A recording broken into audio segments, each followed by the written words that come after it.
live inside Athens with Dream Culture.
Ivana Milo, Evan Lema. Dream Culture! Hey!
We've all just been able to get better at our instruments due to not having a solid lineup, like a consistent lineup all the time. I think, like I've been in positions where I had to hold down the rhythm section with Chad, and like I'm not used to just like having my bass be the only thing apart from the drums like being heard. So I had to get like really solid at that. Yeah, because like as a six-piece, I mean, I guess we were talking about this before, but it's like, yeah, as a six-piece, I you know, get used to like having another guitar and then a keyboardist, and then now another guitar behind me. But then it's like, you know, when we perform with like, you know, drums, when I'm the only guitarist, like it's taught me how to really learn to fill its sound.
Chad Andrews, and I have been the drummer from Dream Culture ever since we first got together, and that was in 2013.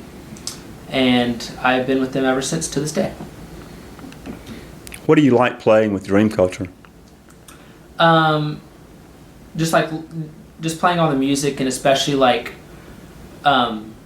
usually there'll be parts in our songs where it's really free, and right now we have 2 drummers. So one of my favorite parts about that is that me and Billy can both expand with each other and make something new in the moment, just together as more of a jam, and the more jam free improv parts. How much jamming does Dream Culture do? We used to do a little bit more than we do this recently, because a lot of our members are far away, because I live in Atlanta, so it's a little bit harder to get us all together sometimes. But usually we'll do it before, after practice, just when we're hanging around, just having fun.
When it comes to change is good, I mean,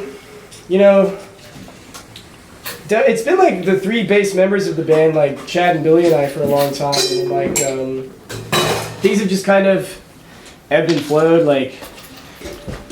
Everyone who's ever left the band has left amicably, and then Ivano is the second member who's left the band and come back, and it's just sometimes it just doesn't work out for timing purposes, and it's we had our old keyboardist Shane, he left the band, but then he ended up coming back on bass.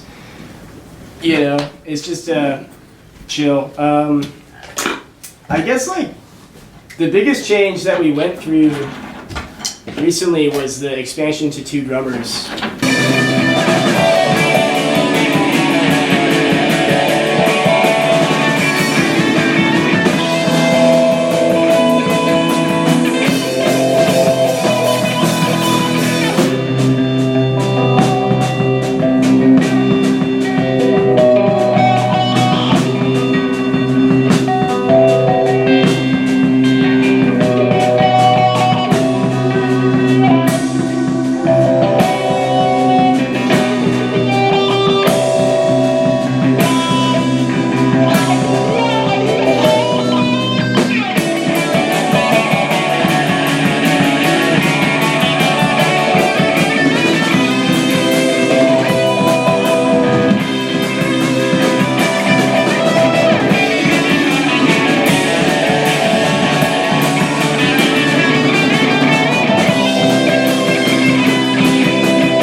drummers is kind of like an acceptable gimmick, I think, maybe.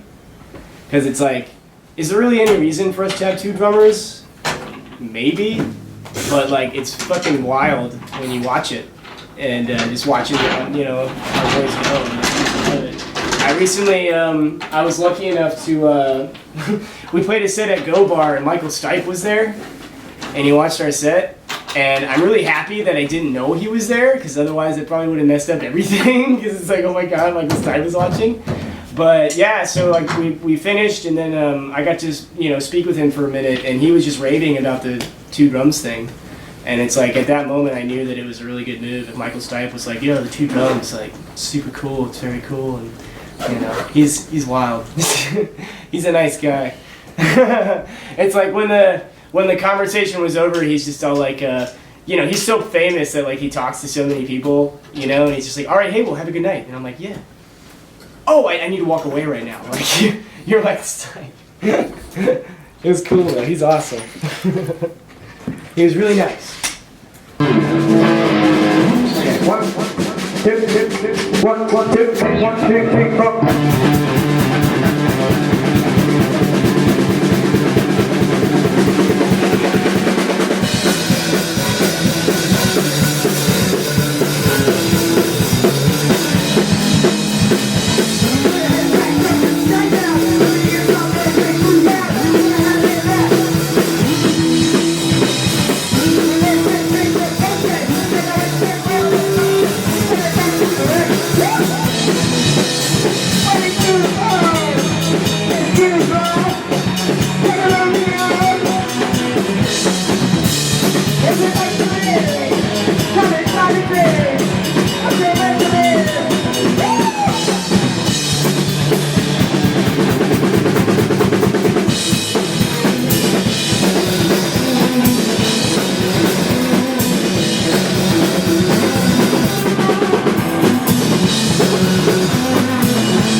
Authenticity or perfectionism? Authenticity. And I feel like I definitely try to straddle those lines. I recently, I definitely like really went really deep into this album and just like polished the hell out of it and like made sure every take was perfect. But as you can probably tell from my playing just like moments ago, like I've definitely been embracing just like getting a little sloppy and just going wild. And I definitely think authenticity. I mean, perfectionism in art can be a thing, but authenticity is the most important thing. And then if you have authenticity, you can perfect the authenticity, I suppose. But then it's like if you're being a perfectionist, but at the same time what you're doing is contrived, then like who cares?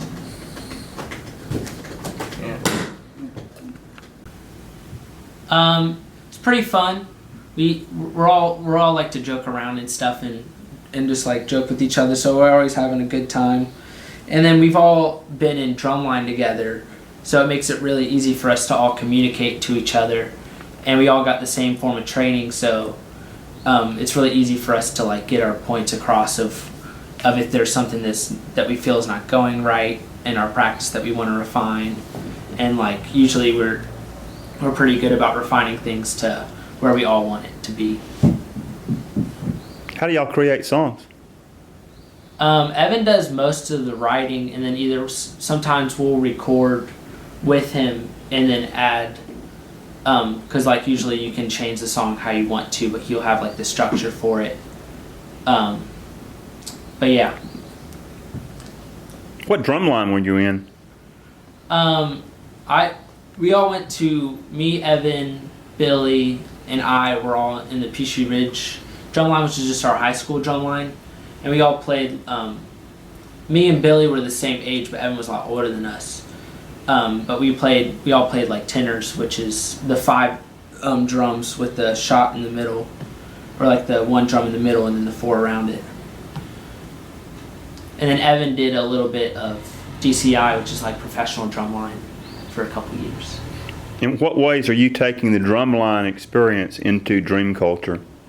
Mainly just like the mentality of just obviously like being clean so that you're playing everything like the correct way, like rhythmically or melodically, and then also just like to hold yourself to a standard where you don't want to present something that you're not proud of. It's pretty cool because we're pretty malleable, and so we're essentially a 6-piece, but it's like we've been able lately to play shows with members like missing. I mean, really, the most important members would be, we need at least like, one of our drummers and Ivano on bass, like that's the foundation. But then like, we'll just make do with what we got as long as we got like those components available. And it's made like, just like taking gigs, especially with like, opportune gigs, taking like gigs where it's like, like, what is it? Like we're going to be playing Psy in July and like, Matthew's going to be out of town, but it's just like, wow, what a great gig. And it's like, we can just take it as long as we have at least one drummer and our bassist. So it's been pretty cool. Yeah, just like finally getting out and putting our music out there. This is awful. What is going on here? There we go. But yeah, it's crazy. Like I'm kind of like a ball of stress right now because like literally legit like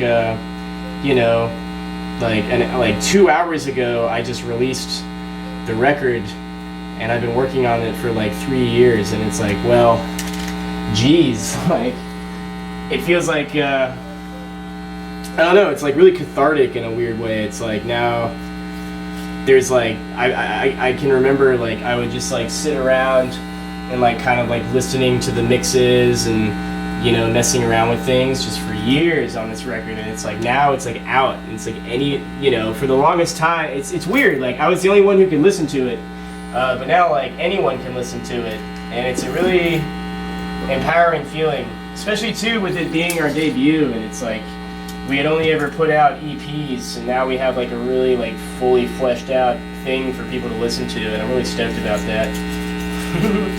Oh dear. It's crazy. It's a 40 watt on a Friday night. We're super stoked about it. It's been a long time coming. We've honestly played like way too many shows without like our actual record out. How many shows did we play? Like 80? Lots? Yeah, quite a You few. think we played more than 100? I don't think we played 100 shows yet, but we'll get there eventually. Big hundo. Play with the Holyfields tonight? Yeah, the Holyfields. And then Ivano's band that I play drums in, the Weldons. It's like you want to describe the Weldons to Greg, man? Yeah, it's ski pop, snowboarding, punk, pop. It's a concept project about snowboarders on spring break. Pretty fun. So we're playing our record tonight in full. Opening up the show. For a store. Fucking genius. What songs are we playing? Let's do Escape Artist. Let's do it.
You were just playing the chord from Florence Have Roses, I think. What chord is it? It's a D.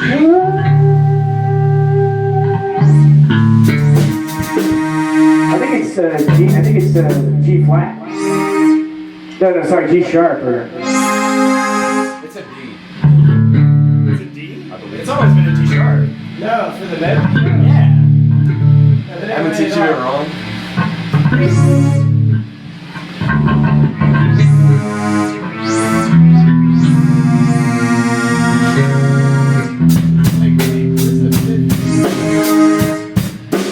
The fifth is this one. That's always been how I've heard it. That was it.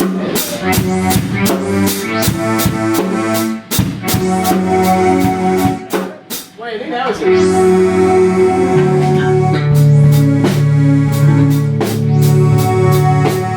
Yeah, it was G flat.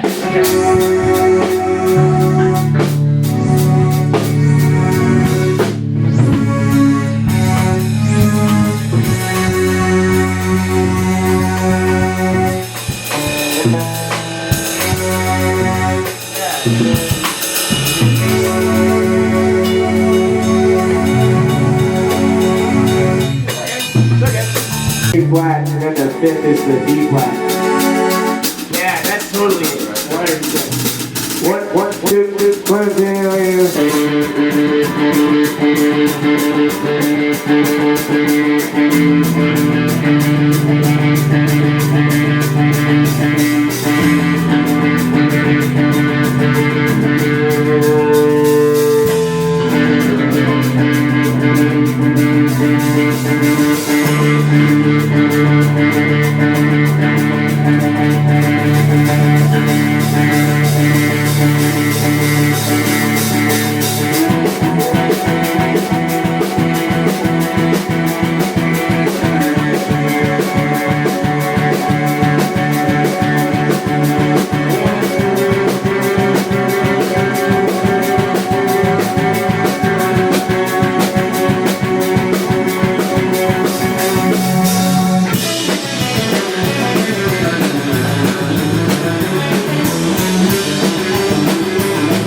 Athens has been really, really good.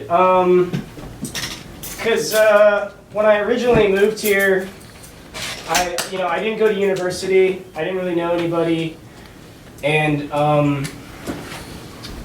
I just ended up trying to make as many friends as possible through like Facebook and social media. And so I would just like start mass adding people, and then that ended up leading to like being invited to shows. And so then because I was adding a lot of people on Facebook, then I started getting invited to a lot of shows, and then I ended up meeting people face to face. And for the most part, just the scene has been so welcoming. Like, it's a music town, and everybody knows it, and it's just everybody's playing music all the time. And Athens is like internationally known for that. There's like definitely, I feel like in this town, there's a lot less like elitism than you'll find in like other scenes. Like I feel like there's a lot less snobbiness. Like everyone's kind of more in it together around here, I think. And then yeah, I love Athens. What was it? The moment I decided that I was definitely going to stay in Athens long term was when my favorite band Dunyan came through, and they're from Sweden, and I was lucky enough to hang out with them a couple times before this. So then when they came to Athens, it was like the third time I met them. So we were hanging out backstage and stuff. And Raina Fisk, the guitarist for Dunyan, who also recently. Oh, you okay? I'm good. You made it. Who also recently produced Melody's Echo Chamber's new record. He said, which is amazing. He told me, he said that Athens was more like a European town than anywhere he had ever been in the United States. And that one statement right there, I was just like, oh wow, like I should chill out here. Like no reason to leave right now. But yeah.